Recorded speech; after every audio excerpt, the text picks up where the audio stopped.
వెంకటాచలం మండలంలో సర్వేపల్లి నియోజకవర్గ స్థాయి బూత్ లెవెల్ ఏజెంట్ల సదస్సు ఘనంగా నిర్వహించారు.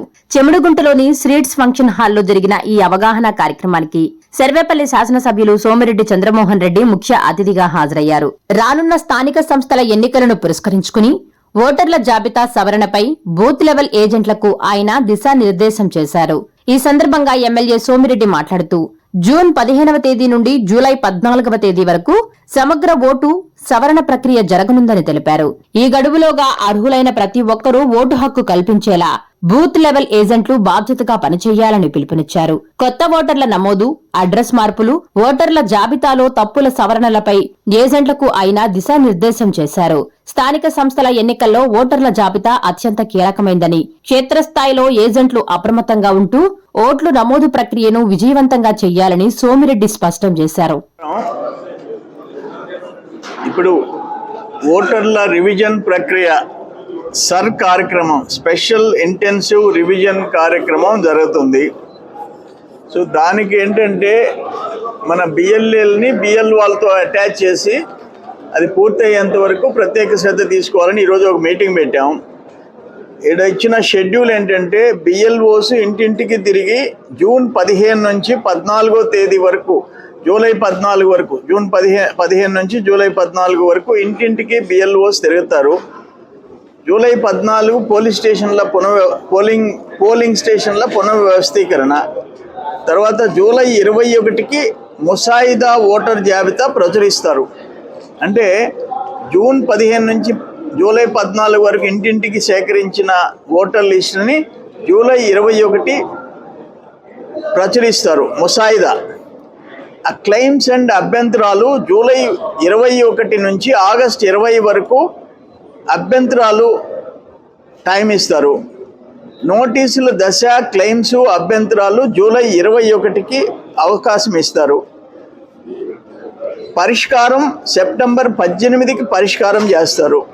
తుది ఓటర్ల జాబితా సెప్టెంబర్ 22 ఫైనల్ ఓటర్ లిస్టు ప్రకటిస్తారు. ఇవి తర్వాత ఏదైనా కొత్త ఓటర్లు చేరకుండా మిగిలిపోయింటే ఫామ్ 6 తొలగింపు, డూప్లికేట్లు ఏమైనా ఉంటే అబ్జెక్షన్ ఫామ్ 7, ఆ పేర్లు చిన్న పొరపాట్లు ఉంటే ఫామ్ 8, ఇవన్నీ అవకాశాలు ఇచ్చారు. టోటల్గా తెలుగుదేశం మేము కూడా ఈ విధంగా ఒక బుక్లెట్ కొట్టి మా బిఎల్ఏలకి దీంట్లో అవసరమైన సమాచారం అందిస్తున్నాం. ఇప్పుడు మాకు 280 చిల్లర బిఎల్ఏస్ ఉండారు. వాళ్ళందరితో ఈరోజు ఇంటరాక్ట్ కావడం జరిగింది. ఇది ఇంపార్టెంట్ అనమాట. ఎందుకంటే ఒక్కొక్క నియోజకవర్గంలో 30-40 వేల ఓట్లు కూడా తొలగిపోయే నియోజకవర్గాలు ఉన్నాయి. బోగస్ ఓట్లు, చనిపోయిన ఓట్లు, ప్లస్ అర్హత లేని ఓట్లు అన్నీ ఉన్నాయి.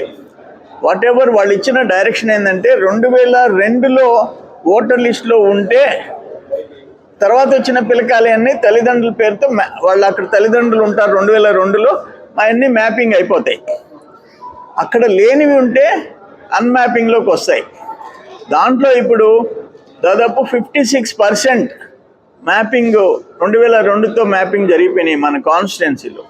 ఇంకొక 44% ఉంది. అది కూడా ఇప్పుడు అన్నీ చూస్తారు. డీటెయిల్డ్గా అర్హత లేని ఓట్లు, చనిపోయిన ఓట్లు, వీటన్నిటినీ పరిశీలించి యాక్చువల్ ఓటర్స్ లిస్ట్ తయారు చేస్తారు. ఇప్పుడు వెస్ట్ బెంగాల్లో కొన్ని లక్షల ఓట్లు లేచిపోయినాయి సర్ ప్రక్రియ పూర్తయిన తర్వాత. అది అవసరం. అది ఎప్పుడో 2002, ఇప్పుడు 2026, 24 ఇయర్స్ తర్వాత ఈ ఓటర్ల జాబితా సవరణ కార్యక్రమం జరుగుతుంది. దీంట్లో అందరూ ఏ పార్టీ వాళ్ళైనా పాల్గొని అర్హత ఉన్న ఓటు లేకుండా పోకూడదు, అర్హత లేని ఓట్లు ఉండకూడదు. ఈ విషయంలో ప్రత్యేక శ్రద్ధ తీసుకోవాలని ఈరోజు మీటింగ్ పెట్టడం జరిగింది. Please subscribe SS News AP.